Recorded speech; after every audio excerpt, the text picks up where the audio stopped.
الصلاۃ والسلام علیک یا رسول اللہ، الصلاۃ والسلام علیک سیدی یا حبیب اللہ۔ دعا اور تندرستی یہ دونوں زندگی کا حصہ ہوا کرتی ہیں۔ انسانی جسم کو مختلف اوقات میں کئی بیماریاں لگ جاتی ہیں، لیکن ان کی درست تشخیص اور بہترین علاج سے یہ بیماریاں ٹھیک کی جا سکتی ہیں، اور اگر بیماری شدید ہو، جسم کا کوئی حصہ مفلوج ہو جائے تو پھر اس کی سرجری کرنا پڑتی ہے۔ بیماری، دعا اور علاج کا تذکرہ اللہ پاک کی پاک کتاب قرآن مجید فرقان حمید میں بھی ہے، اور ہمارے پیارے پیغمبر حضرت محمد صلی اللہ علیہ وآلہ وسلم کی احادیث میں بھی ہے۔ ویسے ہمارے ملک میں ریاست بھی تو ایک جسم جیسی ہی ہے، اور ادارے اس جسم کے مختلف اعضاء ہوتے ہیں۔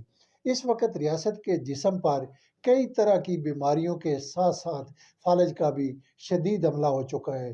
اس ملک کو کرپشن کی بیماری ہے، ناانصافی کی بیماری ہے، قرضے لے کر ہضم کر جانے کی بیماری ہے، ایک دوسرے کو برداشت نہ کرنے کی بیماری ہے، سیاسی عدم استحکام میں رہنے کی بیماری ہے، ایک دوسرے پر الزامات عائد کرنے کی بیماری ہے، ناانصافی کی بیماری ہے، الیکشن سے بھاگ جانے کی بیماری ہے۔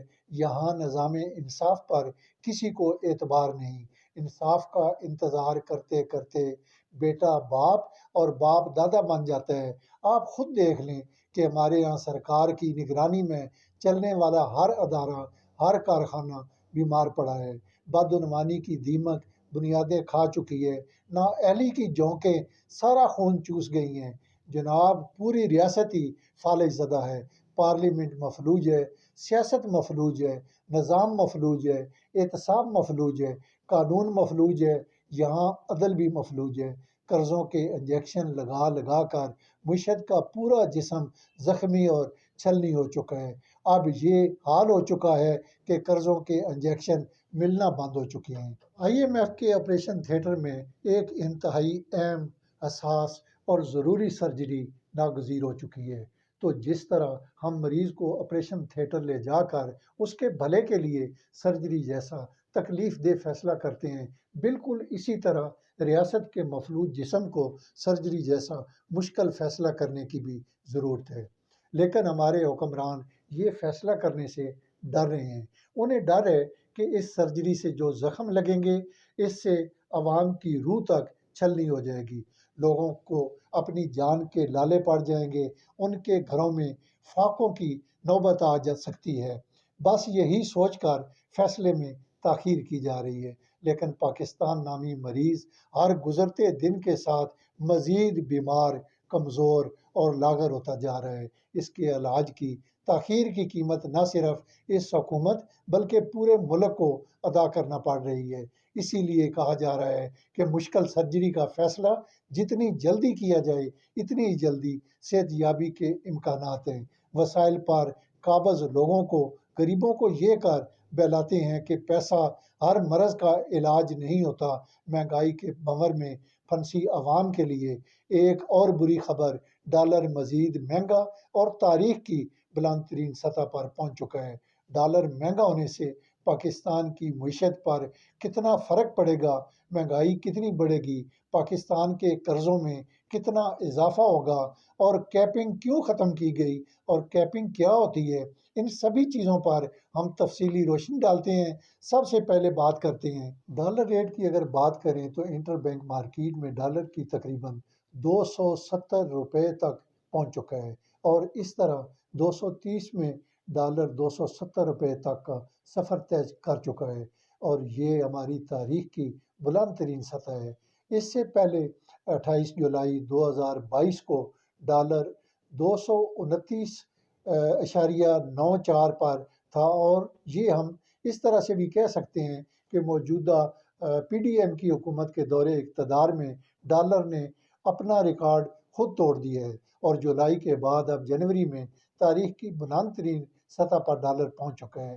معاشی ماہرین کا اس حوالے سے کہنا ہے کہ اس سے پہلے ڈالر کو مینج کیا جاتا تھا، مصنوعی طریقے سے اس میں کیپنگ بھی کی جاتی تھی، اور اس کے علاوہ بہت سارے ٹرکس استعمال کیے جاتے تھے، ڈالر کو مینج کیا جاتا تھا۔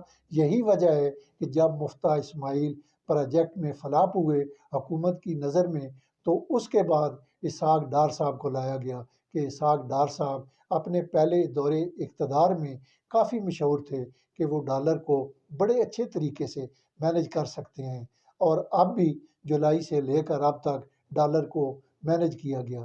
لیکن ابھی 2 دن پہلے کیپنگ ہٹانے اور ایسی تبدیلیاں آئیں جن کی وجہ سے توقع کی جا رہی ہے کہ ڈالر اب چند پیسوں میں نہیں بلکہ روپوں میں تیزی کے ساتھ بڑھے گا، جس سے ہم نے دیکھا کہ ایک دن میں ڈالر 10 روپے بڑھا اور پھر اگلے ہی روز 14.5 روپے بڑھا دیا گیا۔ ماہرین یہ بھی کہتے ہیں کہ اب یہ سلسلہ اسی طرح چلتا رہے گا، اگر اس کو موقع پر بہترین حکمت عملی کے ذریعے قابو نہ کیا گیا تو ابھی یہ قابو نہیں ہو سکے گا۔ ایک اور مسئلہ یہ بھی ہے کہ ڈالر بینک ریٹ پر اس کا لین دین ہرگز نہیں ہو رہا۔ ہر جگہ مختلف ریٹ دیکھنے کو مل رہے ہیں۔ مارکیٹ میں ڈالر 270 سے 275 روپے میں مل رہا ہے۔ اس وقت ڈالر 15 روپے اضافے کے ساتھ 280 روپے کا بھی فروخت کیا جا رہا ہے۔ اب بات کرتے ہیں کیپنگ کی کہ کیپنگ کیا ہے۔ کیپنگ دراصل ایک پابندی ہے، قدغن ہے، حد کہہ لیجئے، کسی بھی چیز پر لگائی جاتی ہے کہ اس حد سے اس چیز کو تجاوز نہیں کرنے دینا، اور اگر اس میں اضافہ کرنا بھی پڑے تو ہمیں صرف اس حد تک مقدار کا تعین کر لیا جاتا ہے۔ اب چونکہ اس کیپنگ کو ختم کر دیا گیا ہے اور کیپنگ کے ختم ہونے سے ڈالر کو پوری آزادی مل چکی ہے، ڈالر اب شتر بے مہار ہو چکا ہے اور ڈیمانڈ اور سپلائی کے مطابق آگے چلے گا۔ مختلف طریقوں سے اسے مینج نہیں کیا جا رہا۔